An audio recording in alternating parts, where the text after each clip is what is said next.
I'm Sui, and today I'm here to talk about our latest K-Pop Book Club book, Kafka on the Shore.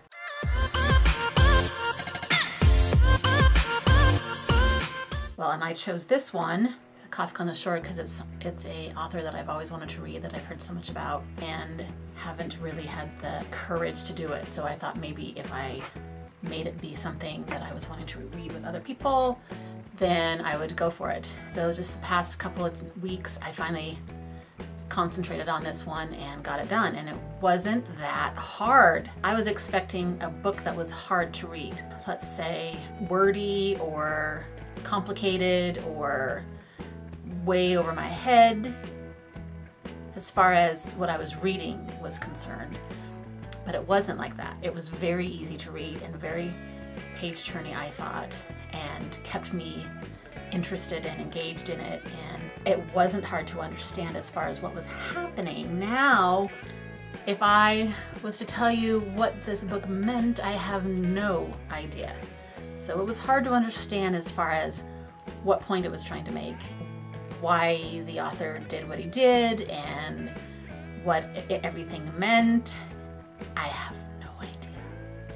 I'm really, really bad when it comes to understanding the underlying messages and the symbolism and deep meanings of things. I am a very surface level reader, and so I take things pretty much literally, what's going on. Although you can't really take this one literally because it's too weird. Like, obviously, this is not a literal book as far as, like, you know, I can't even explain. The genre that this book would fall in is magic realism, which means it's in the real world, but there's weird magical things happening that you can't really explain. We're jumping back and forth between two characters. We have our 15-year-old boy who's running away from his dad. His mom and his sister left when he was 4 years old, and he has this emotional pain about that he doesn't understand why that happened, and he's never gotten along with his dad. So when he's 15 years old, he runs away, gets on a bus, and leaves Tokyo. This takes place in Japan. He leaves Tokyo and goes out to like a coastal town. He has no idea what he's going to do. On the other chapters, we first learn about a weird incident that happened during World War II when some kids on a field trip out in the mountains, they all fell unconscious, and we don't know what happened. That was never answered. I don't really know what that was about. But the important part of that is that one of the boys that happened to didn't regain consciousness for several weeks, and when he did wake up, he was different. He had lost all of his ability to read, and it was like he was mentally disabled after that. And that boy from World War II, when that happened, is now 60 years old. He's kind of on this quest that he doesn't really understand. Something's driving him to do something. He doesn't really know what. But it all sort of ties into the backstory of a lady who our 15-year-old ends up meeting, who happens to be the owner of a cool library. The boy ends up hanging out there and making friends with the guy that runs the library and the lady that owns the library. Our older guy is somehow kind of tied to the lady's story, and our boy is also tied to the lady's story. So it all kind of sort of comes together in the end, but it still makes absolutely no sense to me. And I'm not really sure what we're supposed to learn from it. It's really, really quite fascinating, but still baffling at the same time. After I read it, I just Googled real quick, like, somebody explain Kafka on the Shore to me. A lot of people talked about that it was sort of a dream state, like as if what you would experience if you were dreaming. And you can control things as if you were dreaming, and you're kind of bordering on consciousness and unconsciousness a little bit. Another place I read talked about people going in and out of their bodies. And so you had people when they were in their body state and people when they were in their spirit state, and sometimes they would inhabit each other's bodies.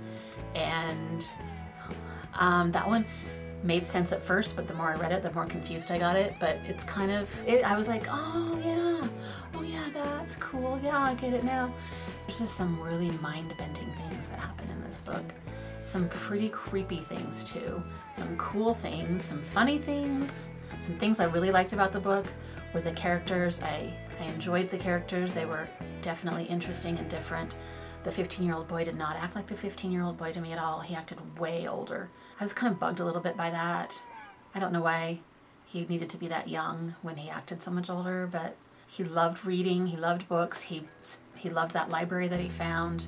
Then we had the guy that runs the library, who was an interesting guy. We learned some interesting things about him as the book goes along, and he was a really great friend to the boy. I was scared at first he was going to take advantage of him, or something would be weird and off with him, and then our boy would be in trouble, but for the most part he seemed on the up and up, and really did care about the boy, and really did become a friend to him. And we have the mentally disabled older guy, really truly like, because he's just so simple. What you see is what you get. He's just there for the ride, and he does not know what's going on with him, but he just plays along with everything, and he's just really fun. He ends up meeting a guy that helps him, and that guy was also interesting, the truck driver guy. A key player in how everything shakes down in the end. There was a lot of interesting weird side characters.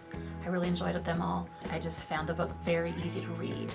Funny and witty, a little bit graphic at times. There was some scenes that I was not so happy with and kind of wanted the pages to flip, and there was especially one scene that I truly skimmed because I could not read it. I loved how artsy it was. We talked a lot about books, and music was a key part, from Radiohead to Beethoven, and paintings. Kafka on the Shore is also referring to a painting in the book, and also referring to a song. I would have probably rated this higher if I could have felt more like I understood the point of it. But stories and books like this make me feel really stupid, and so that's why I think I rated it 4 on Goodreads. I would have liked to have had a 3.5, because 4 is I really liked it, and so I'm like almost really liked it, but maybe not quite really liked it. Does that make sense? Sometimes I feel like books try too hard to be this really big statement, and I don't know if this book was trying to make a big statement, but if it was, I didn't get it, so. Another thing that's in this book that is interesting is the whole Oedipus complex thing. It's kind of a big theme of the book. The librarian lady is sort of the mother figure. Our 15-year-old boy has developed a crush, more than a crush on her. We're not really sure what her relationship is with him, except that she is embracing the idea that he might be the guy that she loved when she was young. Like when I'm talking about the spirit body in and out thing, it could be that the spirit of the guy that she loved when she was young is now in our boy, and so she thinks of him as the guy she loved, her 15-year-old spirit. Oh, it's so complicated. I don't know how to explain it. Anyway, so there's this whole Oedipus complex thing going on at the same time with her and our 15-year-old boy, which is kind of underlying throughout all the other stuff that's going on. One thing I did think about while I was reading it is that there was a lot of profound kind of things being said. And I'm not one that would write in the book and circle things. I just Googled quotes. So I thought I would share a few of the ones that stand out to me. Every one of us is losing something precious to us. Lost opportunities, lost possibilities, feelings we can never get back again. That's part of what it means to be alive. In everybody's life, there's a point of no return, and in a very few cases, a point where you can't go forward anymore. And when we reach that point, all we can do is quietly accept the fact that's how we survive. Taking crazy things seriously is a serious waste of time. Closing your eyes isn't going to change anything. Nothing's going to disappear just because you can't see what's going on. In fact, things will even be worse the next time you open your eyes. That's the kind of world we live in. Keep your eyes wide open. Only a coward closes his eyes. Closing your eyes and plugging up your ears won't make time stand still. A certain type of perfection can only be realized through a limitless accumulation of the imperfect. Chance encounters are what keeps us going. When you come out of the storm, you won't be the same person who walked in. That's what this storm's all about. Things outside you are projections of what's inside you, and what's inside you is a projection of what's outside. So when you step into the labyrinth outside you, at the same time you're stepping into the labyrinth inside. Okay? That's how stories happen, with a turning point, an unexpected twist. There's only one kind of happiness, but misfortune comes in all shapes and sizes. It's like Tolstoy said, happiness is an allegory, unhappiness is a story. So the quotes go on, but those are just some of the ones that I found that I liked. Those are my thoughts on Kafka on the Shore. I'm really happy I finally read something by this author, and I will probably try another book by him, that one that's called 1Q84. I really hear a lot of things about that one, so I might try that one.